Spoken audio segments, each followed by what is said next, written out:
The small hip circle in Middle Eastern dance is one of the sexiest isolations, and it's also one of the hardest. It takes a lot of practice to gain control of that movement, and it uses all the muscles in the pelvic area. So we're going to break it down into the four corners, and then we're going to try and smooth it out. The sides of the small hip circle are the singles. Hip drops right and left. Right glute, left glute, right glute, left glute. The front and back of the small hip circle is the lower ab isolation. Pulling from the lower abs, nice flat back. The back of the small hip circle, easy, is the neutral spine. It's not the hyperextended lower back. We're gonna pull and crunch and release. Pull and crunch and release. So the small hip circle in Middle Eastern dance is a close relative of the African small hip circle, which we've all seen if you have a television set on MTV. The African small hip circle reaches back, back, back. They keep the downbeat in the back. Hip hop is a close relative of West African dance, and that's where this small hip circle comes from. Back, back, back. In Middle Eastern dance, the accent is to the front, front, and crunch, and crunch. And each one of these little circles is like a little sit-up.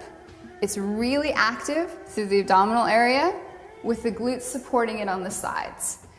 So the actual range of motion of the small hip circle is a circle to the front. Similarly, the chest circle is a chest circle to the front, and we don't explore the back half of the circle.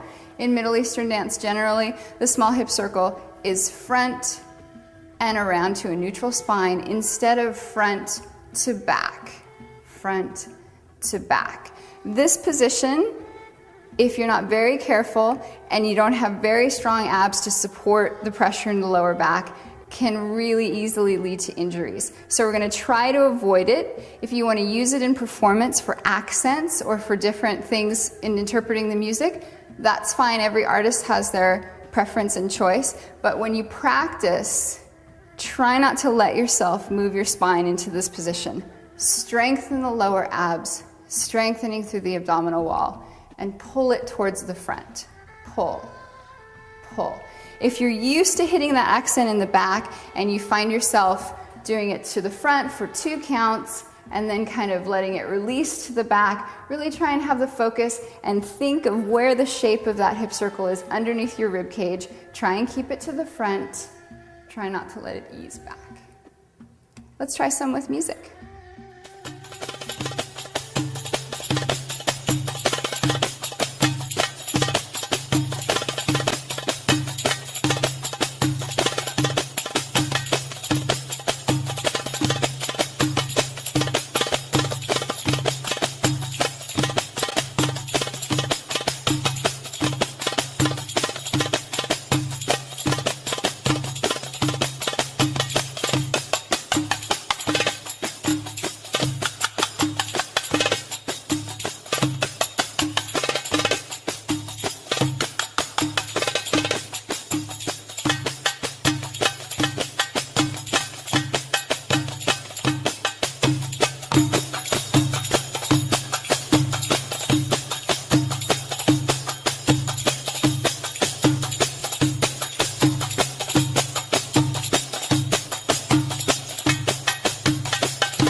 rotation on the small hip circle. We're going to go right and left, and we're going to do 2 small hip circles to the center. We're going to leave the path of the small hip circle and come onto a hip drop. Flex the glute to bring it back up and out, and come around the back into the hip circle to drop. Up, around the back, into the circle, and drop on the right.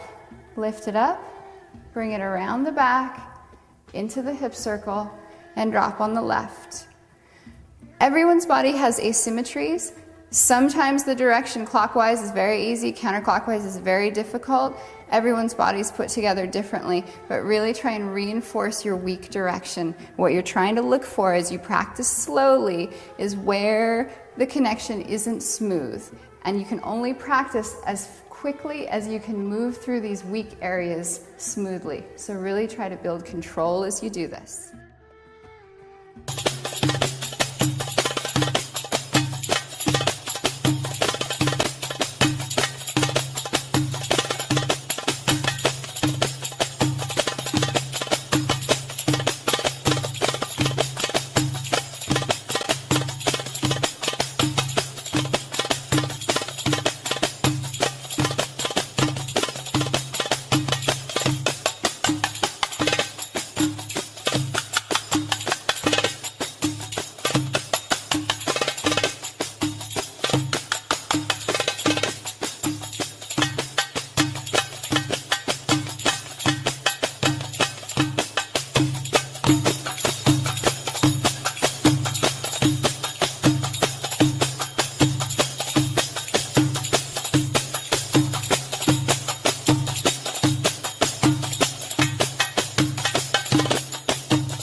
The flat figure eight is a combination of the hip slide and a twist.